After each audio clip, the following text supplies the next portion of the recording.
There will come a moment in your life when the pressure is unbearable, when things aren't going as planned, when people test your patience, and when your emotions scream at you to react. In those moments, most people crack. They lash out, they panic, they make impulsive decisions they later regret, but the strongest, the most disciplined, the most effective people in the world, those who lead, inspire, and succeed, have mastered one skill: controlling their emotions and thinking clearly under pressure. Pressure doesn't change you, it reveals you. When the weight of expectations, challenges, and uncertainty bears down on you, who you truly are comes to the surface. It's easy to appear confident when everything is going well. It's easy to be patient when no one is testing you. It's easy to feel in control when there's no real challenge in front of you. But the moment pressure enters the equation, all illusions are stripped away. Think about it. How often have you seen people handle stress poorly? Maybe it was a leader who lost their temper in a crisis, a teammate who crumbled under pressure, or even yourself, reacting in a way you later regretted. In those moments, it wasn't the situation that made them that way. It was the situation that revealed what was already inside them. Pressure is the ultimate truth teller. It doesn't create weakness, it exposes it. And that's why the most important thing you can do is pay attention to how you respond when things get difficult. If your first instinct under pressure is to panic, that's an opportunity for growth. If your immediate reaction is anger or frustration, that's a sign of where you need to improve.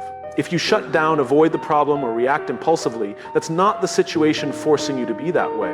It's a reflection of who you currently are.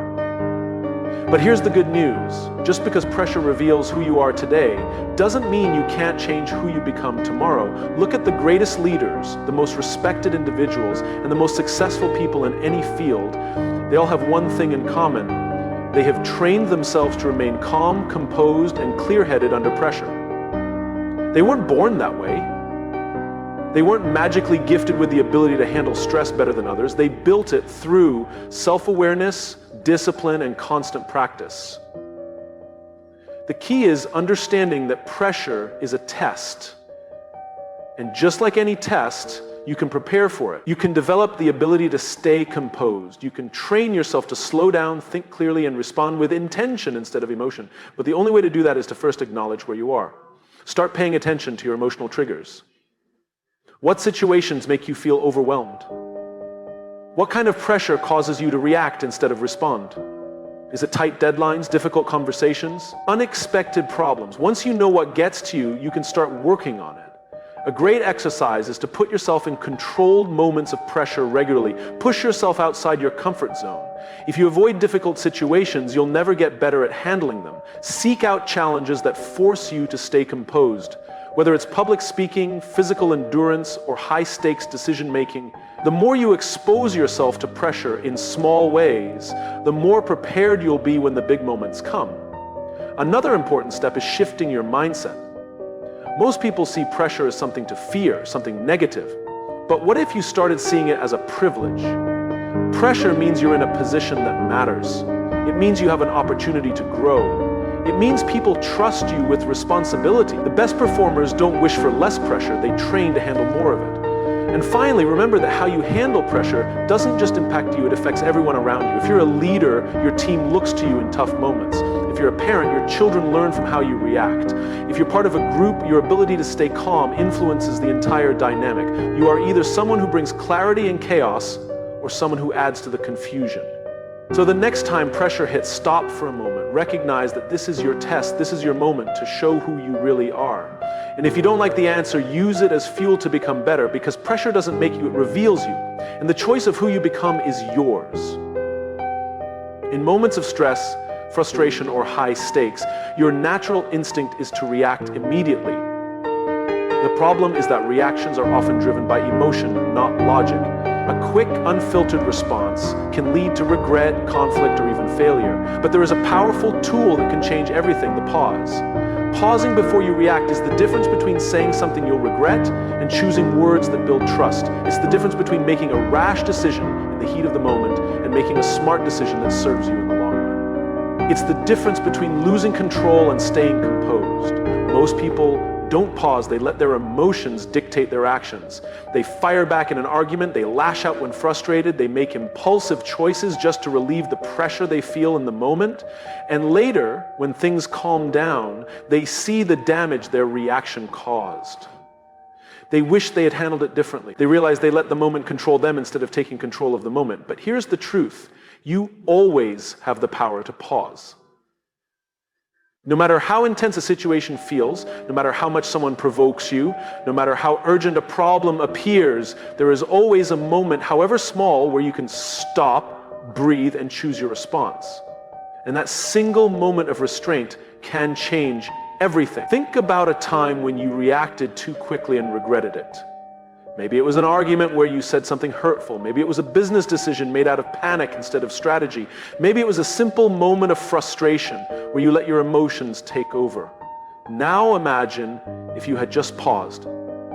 Imagine if you had given yourself a few extra seconds to think, to calm down, to see the bigger picture. Would your response have been different? Would the outcome have been better?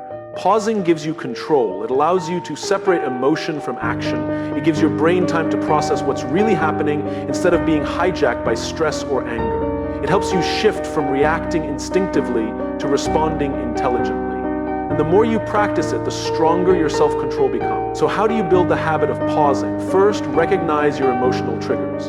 Pay attention to the moments that make you feel pressured, defensive, or overwhelmed. Is it criticism? Tight deadlines? Confrontation? The more aware you are of what pushes your buttons, the easier it will be to catch yourself before you react. Second, use physical cues to slow yourself down. When you feel your heart rate increasing, when your muscles tense, when your voice wants to rise, these are signs that you need to pause. Take a deep breath. Count to 3. Shift your focus from reacting to observing. The physical act of slowing down signals to your brain that you are in control. Third, ask yourself one simple question. What's the best response for the long term? Not the most satisfying response in the moment, not the easiest response, but the one that will serve you best in the future. When you think long term, you make better decisions. And finally, remember that pausing is not weakness, it's not hesitation, it's not backing down. It's a deliberate strategic move that puts you in charge. The strongest people in the world, leaders, negotiators, elite performers, don't react impulsively. They pause, assess, and respond with intention. Everyday life will present you with moments where you have a choice. React emotionally or pause and take control. The more you master the pause, the more power you gain over your emotions, your decisions, and your future. Because in that brief moment between impulse and action lies the difference between regret and wisdom. The way you see a situation determines how you respond to it. Most people believe that stress, pressure, and challenges are problems to avoid, but what if they weren't? What if the very thing you see as a struggle is actually an opportunity? What if the obstacle isn't blocking your path? It is the path. Reframing the situation is one of the most powerful skills you can develop. It means shifting your perspective, changing the way you interpret events, and finding meaning in the struggle instead of being consumed by it. The best performers, leaders, and thinkers don't experience less stress than others. They just see it differently. Instead of thinking this is too hard, they think this is making me stronger. Instead of saying, I'm nervous, they say, I'm excited. Instead of seeing a setback as failure, they see it as a lesson. Imagine two people facing the same challenge. One sees it as a roadblock, gets frustrated and gives up. The other sees it as a test of resilience, a chance to grow and keeps pushing forward. Same situation, different mindset, completely different outcome. The difference isn't in what happens, it's in how it's perceived. Your brain responds to what you tell it. If you frame a situation as overwhelming, your body reacts with stress, panic, and fear. But if you tell yourself, this is a challenge I can handle, your mind finds ways to adapt, problem solve, and push through. Reframing isn't about ignoring reality or pretending things are easy. It's about choosing the most effective way to interpret what's happening. One of the best ways to reframe a situation is to ask better questions. Instead of asking, why is this happening to me? Ask, what can I learn from this? Instead of thinking this is unfair, ask, how can I use this to my advantage? Instead of seeing stress as something negative, recognize that it's a sign that you're growing, that you're in a position that matters, that you have an opportunity to rise to the occasion. Think about the times in your life when you've faced adversity. Maybe it was a failure, a personal setback, or a time when nothing seemed to go right. In that moment, it probably felt like a disaster, but looking back, wasn't there something valuable in that experience? Didn't it teach you something, make you stronger, or lead to a better opportunity?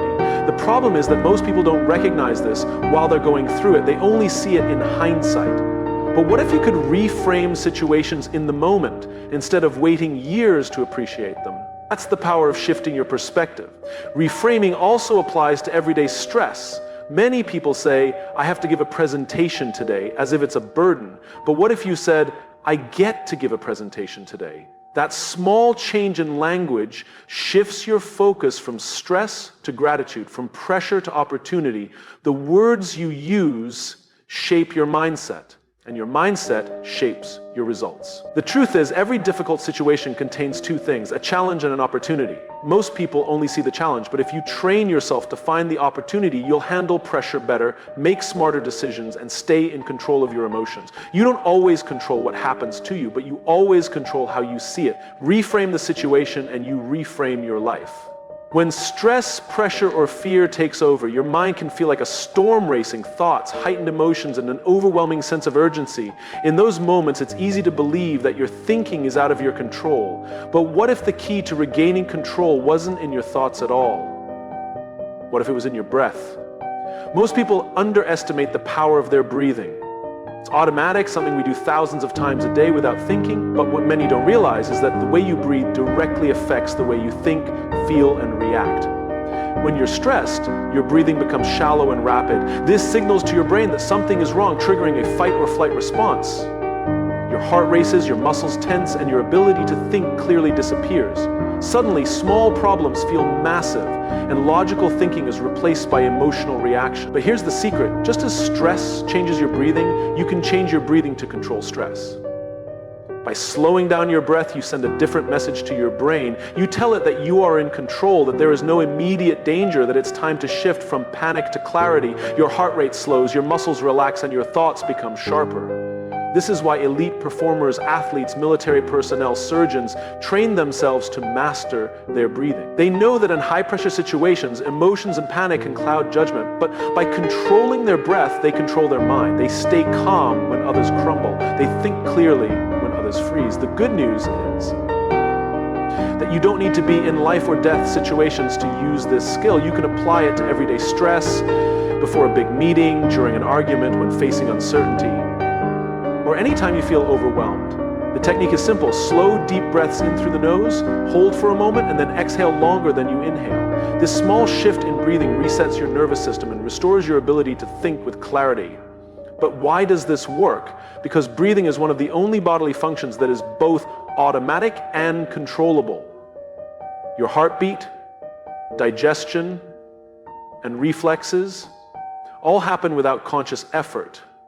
But breathing is different. You can let it happen naturally, or you can take control of it. And when you take control of your breath, you take control of your emotions, your reactions, and your ability to make smart decisions under pressure. Think about the last time you were truly overwhelmed. How was your breathing? Most likely it was fast, shallow, or even held completely. Now imagine if in that moment you had taken a few deep, intentional breaths instead. Would your response have been different? Would you have been calmer, more rational, more in control? Training yourself to use your breath as a tool takes practice. But the more you do it, the more natural it becomes. The next time you feel tension building, stop and focus on your breath. Slow it down. Make each inhale deep and each exhale controlled. Within seconds, you will feel the shift, not just physically, but mentally. In a world full of distractions, pressures, and constant demands, the ability to stay clear-headed is a superpower. And the secret to that superpower is already within you.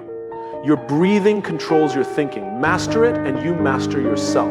When emotions run high, logic runs low. In moments of pressure, frustration, or uncertainty, most people let their emotions take over. They react impulsively, say things they don't mean, make choices they later regret, and lose sight of what really matters. But the strongest, most disciplined, and most successful individuals do something different. They detach from emotion and focus on the outcome. Detachment does not mean ignoring emotions or pretending they don't exist. It means recognizing when emotions are clouding your judgment and choosing to rise above them. It means stepping back, creating space between how you feel in the moment and what you need to do for the long term. When you let emotion dictate your decisions, you become reactive rather than strategic.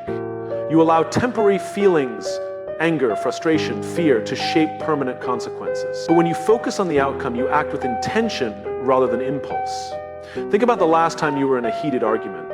Maybe someone insulted you, misunderstood you, or made you feel disrespected. In that moment, your instinct was probably to fire back, to defend yourself, to prove a point. But what was the outcome of that reaction?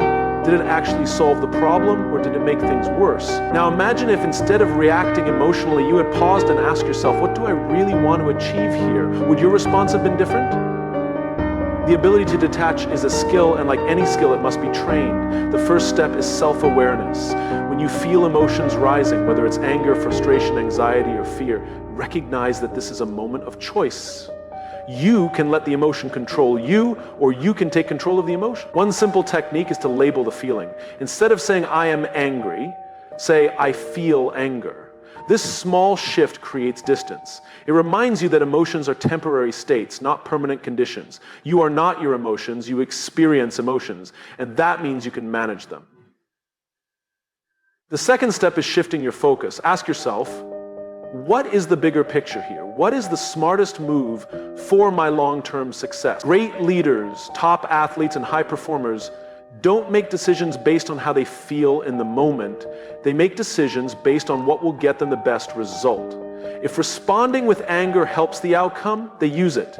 If staying calm and strategic is the better approach, they choose that.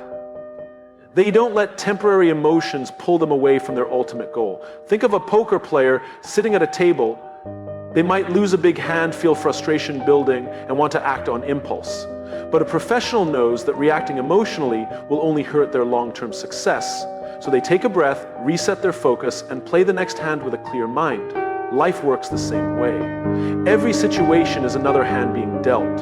Your job is to play it wisely, not emotionally. The third step in detaching is practicing patience. Most bad decisions come from rushing, from feeling the need to react instantly. But when you slow down, take a step back, and let the initial wave of emotion settle, your thinking becomes clearer. Before making a big decision, sending a heated message, or saying something you might regret, give yourself time. What feels like an emergency in the moment often isn't. Clarity comes in the pause. Finally, remind yourself of this. The person who stays calm in chaos is always the one with the most power. When others get emotional, they lose control. But when you stay focused on the outcome, you remain in charge. Detaching from emotion is not about being cold or unfeeling.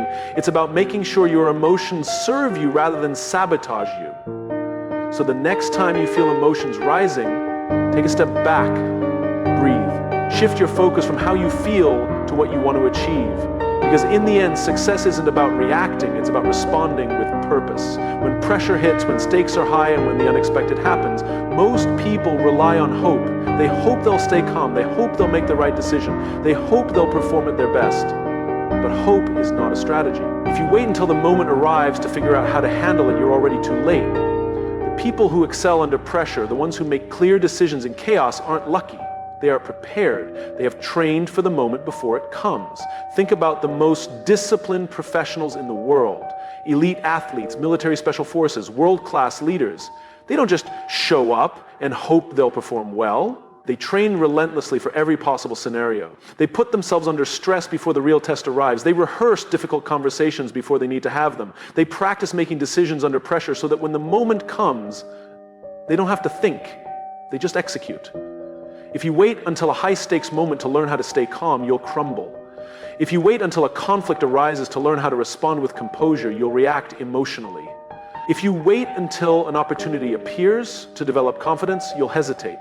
Training yourself in advance is what separates those who succeed from those who struggle. So how do you train for pressure before it happens? The first step is self-awareness. Identify the moments that challenge you the most. Do you struggle with confrontation? Do you panic when making big decisions? Do you get overwhelmed under tight deadlines? You need to know your weaknesses before you can strengthen them. The second step is controlled exposure. The only way to get better at handling difficult situations is to put yourself in them on purpose. If public speaking makes you nervous, practice speaking in front of small groups before you're thrown into a big stage. If you struggle with handling criticism, seek feedback regularly so you get used to it. If making tough decisions paralyzes you, start making small, quick decisions every day to build that muscle. You don't rise to the occasion, you fall to the level of your training. The more you expose yourself to stress in a controlled way, the more prepared you'll be when real pressure arrives. The third step is mental rehearsal. Top performers don't just train physically, they train their mind. They visualize high-pressure situations before they happen. They see themselves handling problems with confidence, responding with clarity, staying composed when others panic. Your brain doesn't know the difference between real experience and vividly imagined experience. If you repeatedly picture yourself handling stress well, your mind will default to that behavior when the moment arrives. The fourth step is building recovery habits. Training for pressure doesn't just mean preparing for stress, it also means knowing how to recover from it. The best performers don't let stress accumulate. They have routines, meditation, breathing exercises, workouts, journaling that keep them clear-headed. If you don't train yourself to reset after stressful situations, pressure will wear you down over time. The final step is embracing failure as training. Too many people avoid difficult situations because they fear making mistakes. But failure isn't the opposite of success, it's part of it. Every high-pressure moment, whether you handle it well or poorly, is a lesson. If you review what worked and what didn't, every experience makes you stronger for the next one. The goal isn't to be perfect, the goal is to train so well that mistakes become fewer and learning becomes constant. Pressure is inevitable, stressful situations will come. The question is, will you be ready?